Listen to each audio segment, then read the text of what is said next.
லூக்கா 13:31 முதல் 35 வரை.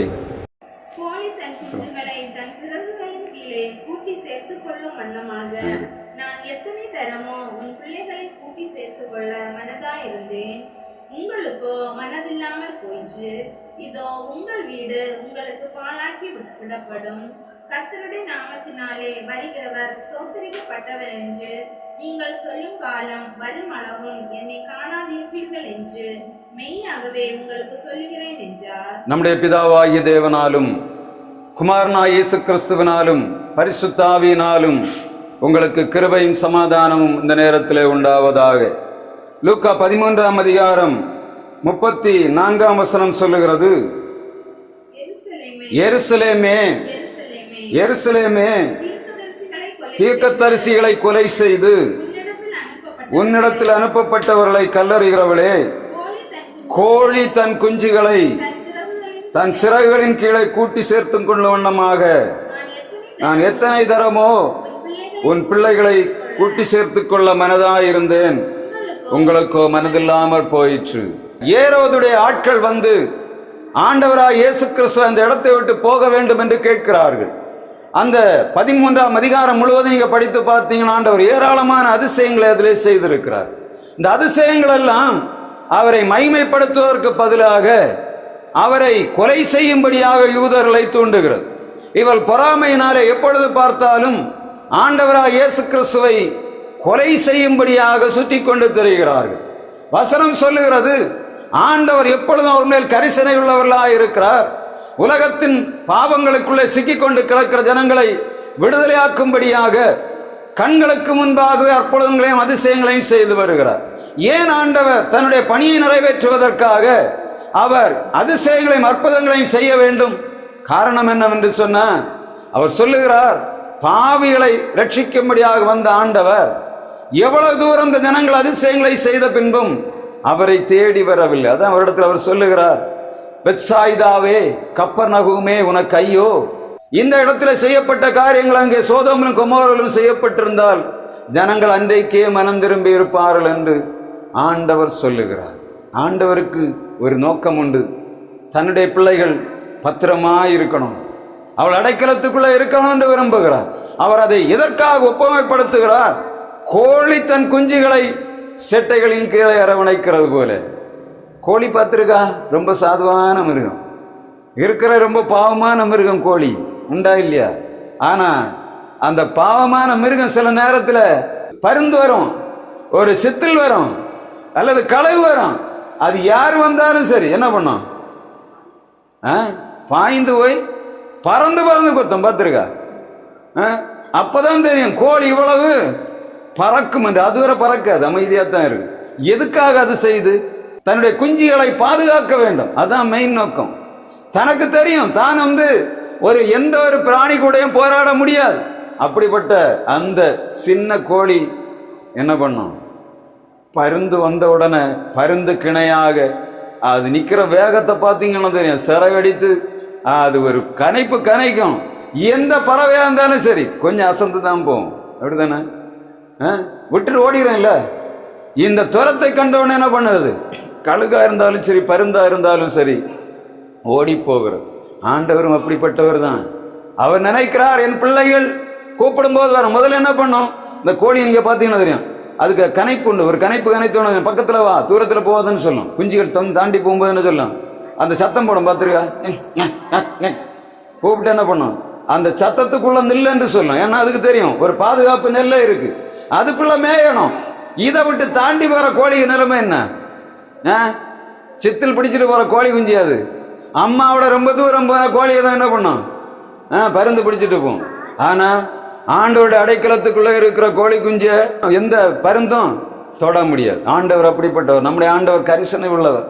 எப்ப பார்த்தாலும் சரி எனக்கு பிள்ளை, என்னுடைய பிள்ளை என்று எப்பவுமே அவருக்கு அந்த கரிசனை உண்டு. ஆண்டோட வார்த்தை சொல்லுகிறது, நான் கோழியை போல எல்லாவற்றையும் பார்த்து கொண்டேன். பிள்ளைகளை எப்போ பண்ணணும்? என்னுடைய அடைக்கலத்துக்குள்ளே இருக்க வேண்டும் என்று எதிர்பார்க்கிற அந்த கோழியை நீங்க பார்த்தீங்கன்னா அதுக்கு அரவணைப்பு ரொம்ப வித்தியாசமா இருக்கும். எப்படி அதுக்கு சிறகுகளை அனைத்து அப்படியே உள்ள வைத்து எந்த மிருகம் வந்தாலும் தலையை மட்டும் குஞ்சுகளை வச்சு பார்த்துட்டு இருக்கும். ஆனா அதுக்குள்ள இருக்கக்கூடிய எதுவுமே தொட முடியாத அளவில் பாதுகாப்பாக அந்த கோழி வைத்துக் கொள்ளுகிறார். அதைத்தான் இயேசு சொல்லுகிறார், நான் எருசலேமில் உள்ள ஜனங்களை, இஸ்ரவேல் ஜனங்களை கோழி தன்னுடைய செட்டைகளிலே சேர்த்துக் கொள்ளும் விதமாக எத்தனையோ தரம் சேர்த்துக் கொள்ள ஆசையாக இருந்தேன். அவர்களுக்கோ மனதில்லாம போயிட்டு. இது உலகம் அதான் இருக்கு. எவ்வளவுதான் ஆண்டவர் போய் ஆண்டவரை நேசிக்கிறார், உன்னை ரட்சிக்கிறார், நீ வந்தா உனக்கு சமாதானம் உண்டு, உனக்கு ஆறுதல் உண்டு, உனக்கு எல்லா விதமான காரியம் இருக்கிறதுன்னு என்ன பண்ணுறோம்? நாய் மாதிரி கத்திக்கிட்டு இருக்கோம். எப்படி உள்ள போட்டு கத்தி கத்தி இப்ப மைக்கு போட்டு கத்தி பார்க்கிறோம். உள்ளவா உனக்கு ஆசீர்வாதம் இருக்கு, உள்ளவா உனக்கு பாதுகாப்பு இருக்கு, உள்ளவா உனக்கு விடுதலை இருக்கு கத்தி கத்தி பார்க்கிறோம். ஆனா என்ன பண்ணுது? கோழி குஞ்சு எல்லா குஞ்சும் ஓடிட்டு கிடக்கு. கோழி தன்னுடைய குஞ்சுகளை சேர்க்கும் வண்ணமாக ஆண்டவர் தம்முடைய பிள்ளைகளை சேர்க்கும்படியாக கேட்கிறார். எனவே நமக்கு ஒரு நினைவு வேணும், நம்ம ஆண்டவர் யாரு? ஒரு கோழி, தாய்க்கோழி போல நம்மை பாதுகாக்கிறவர். அவருடைய அடைக்கலத்துக்குள்ள எப்பவும் இருக்கணும், அவருடைய சத்தத்தை எப்பவும் கேட்கணும். அநேக நேரங்கள் நம்முடைய ஆண்டவருடைய சத்தத்தை கேட்பதற்கு பதிலாக எதையோ கேட்க. ஆண்டவர் யார்? தம்முடைய பிள்ளைகளை அரவணைக்கிற ஆண்டவர், அவர்களை க்ஷேமமாய் பாதுகாக்கிற ஆண்டவர் உணர்வோடு நாம் வாழணும். பயந்து போகக்கூடாது. நம்முடைய ஆண்டவர் என்ன பண்ணுகிறார்? நம்மை அரவணைக்கிறார். ஆனால் நம்ம வழியை விட்டு தூரமாக போகக்கூடாது. அவருக்குள்ளே இருந்து அவருடைய சத்தத்தை கேட்டு அவருக்குள்ளே வாழும்போது அவருடைய வாழ்வு நிறைவாகும்.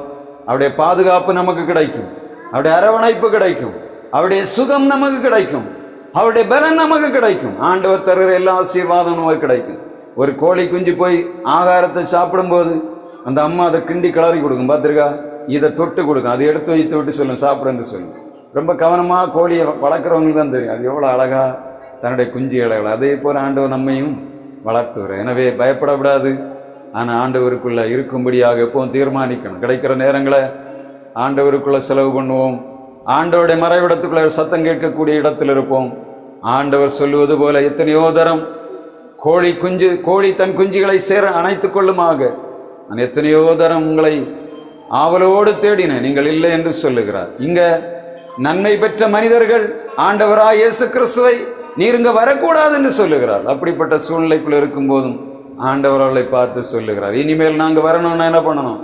நீங்க ஆண்டவராய் இயேசு கிறிஸ்து நீர் ஒருவர் ஆசீர்வதிக்கப்பட்டவர், வர வேண்டும் என்று சொல்லுகிறவர் வரமாட்டேன் என்று சொல்லுகிறார். அப்படிப்பட்ட ஆண்டவர் சேர்த்து கூப்பிட்டு பார்த்தா முடியாதவங்களுக்கு இன்னும் வரமாட்டேன்னு சொல்றார். அப்படிப்பட்ட ஆண்டவர் யாரையும் அவர் கூப்பிட்டு பார்க்கிறார். முடியாதவனை வீட்டில் போறவன் நம்முடைய ஆண்டவர் இல்லை. எவ்வளவு தூரம் அவரை நேசிக்கிறோமோ அவர் நம்முடைய வீடுகளுக்குள்ளே கடந்து வருகிறார், அதிசயங்களை செய்வார். இந்த தவக்காலங்களிலே கிறிஸ்துவ அடைக்கலத்துக்குள்ளே நாம் வாழுவோம். ஆண்டவர் தொடர்ந்து நம்மை ஆசீர்வதிப்பாராக. கிறிஸ்துவ அடைக்கலத்திலே வாழுகிறவனுக்கு எல்லாமே உண்டு. குறைவுகள் இருந்தாலும் ஆண்டவர் நிறைவுகளை தருவார். அன்பின் நல்ல தெய்வமே, நாங்கள் உமக்கு நன்றி செலுத்துகிறோம். இந்த நாளில் நம்முடைய பிள்ளைகளாகிய நாங்கள் இந்த வீட்டிலே வந்து நம்முடைய பிள்ளைகளோடு பாடி ஆராதிக்கும்படியாக உம்முடைய வார்த்தையை தரும்படியாக தந்த சிலாக்கியத்துக்காக நன்றி செலுத்துகிறோம். சகோதரியுடைய குடும்பத்தை நாங்கள் ஆசீர்வதிக்கிறோம். ஆண்டவரே, திருச்சபையாக நாங்கள் ஆசீர்வதிக்கிறோம். தேவ ஊழியனாய் தம்முடைய பிள்ளையை நான் ஆசீர்வதிக்கிறேன். ஆண்டவரே, குறைகளை நிறைவாக்குகிற கர்த்தர் நீர் அல்லவா? கோழி தன் குஞ்சுகளை அரவணைக்கிற விதமாக எத்தனையோ தரம் நான் அரவணைக்க திட்டமாயிருந்தேன் என்று சொல்லி அந்த எருசலேம் நகரத்தை பார்த்து சொன்னீர். ஆண்டவரே, எங்கள் பிள்ளைகளுடைய வாழ்விலும் கர்த்தர் அதிசயம் செய்யும்படியாக ஜெபிக்கிறோம். இந்த வீட்டிலே குறைவாய் கிடக்கிற எல்லாவற்றையும் கர்த்தர் நீக்கி நிறைவை தரும்படியாக ஜெபிக்கிறோம். பிள்ளைகள் சோர்ந்து போகக்கூடாது. ஆண்டவரே, நீர் ஒருவர் அரவணைக்கிற ஆண்டவர் இருக்கிற என்ற உணர்வை உங்களுடைய பிள்ளைகளுக்கு கொடுக்கும்படியாக ஜெபிக்கிறோம். ஆண்டவரே, கொடுத்திருக்க பிள்ளைகளை ஆசீர்வதிக்கும்படியாக ஜெபிக்கிறோம். மேன்மையான காரியங்களை உடைய வாழ்விலை செய்யும்படியாக ஜெபிக்கிறோம். கர்த்தாவே, உம்முடைய ஆசீர்வாதம் மாத்திரம்தான் உலகத்தில் நிலையான ஆசீர்வாதம். ஆண்டவரே, அதை ஒரு நிறைவாய் பெற்று வாழும்படியாய் கிருபை தருவீராக. கர்த்தாவே, நீர் சீக்கிரமாய் வரப்போகிறீர். உடைய வருகைக்கு ஆயத்தமாய் தம்முடைய பிள்ளைகள் வாழும்படியாய் உம்முடைய சத்தத்தை எப்பொழுதும் கேட்டு இயேசு கிறிஸ்து அடைக்கலத்திலே வாழும்படியாய் கிருபைதார். உம்முடைய தயவுள்ள கரங்களை குடும்பத்தை ஒப்புக் கொடுக்கிறோம். தேவைகள் ஒன்று குறைவில்லாதபடி எல்லாவற்றை நிறைவாக்கி கொடுங்கப்பா. கையின் பிரயாசங்களை ஆசீர்வதித்து கொடுங்கப்பா. கர்த்தாவை, புசிக்கிற தண்ணீரம் குடிக்கிற ஆகாரத்தையும் ஆசீர்வாதமாக்கி கொடுங்க. எதிர்பார்ப்புள்ள நன்மைகள் எல்லாவற்றையும் கர்த்தர் கொடுக்கும்படியாக ஜெபிக்கிறோம். ஆண்டவரே, இழந்து போன எல்லாவற்றையும் கர்த்தர் திரும்ப தருகிறோம். தம்முடைய பிள்ளைகளை திரும்ப கொடுக்கும்படியாக ஜெபிக்கிறோம். நம்முடைய பாதுகாப்பின் சிட்டைக்குள்ள நம்முடைய அரவணைப்புக்குள்ளாய் தம்முடைய பிள்ளைகளை வைத்து கர்த்தர் பாதுகாக்கும்படியாக ஒப்புக் கொடுக்கிறோம். இந்த தவக்காலங்களுக்கு ஆசீர்வாதமாய் மாறும்படியாக ஜெபிக்கிறோம். திருக்கரத்திலே தாழ்த்தி ஒப்புக் கொடுக்கிறோம். இறைவன் இயேசு கிறிஸ்து நாமத்தில் ஜெபிக்கிறோம், எங்கள் ஜீவனுள்ள நல்ல பிதாவே, ஆமென். என் ஆத்துமாவே கர்த்தரை ஸ்தோத்திரி, என் முழு உள்ளமையுடைய பரிசுத்த நாமத்தை ஸ்தோத்திரி. நாத்துமாவே கர்த்தரை ஸ்தோத்திரி. சகல உபகாரங்களை மறவாதே.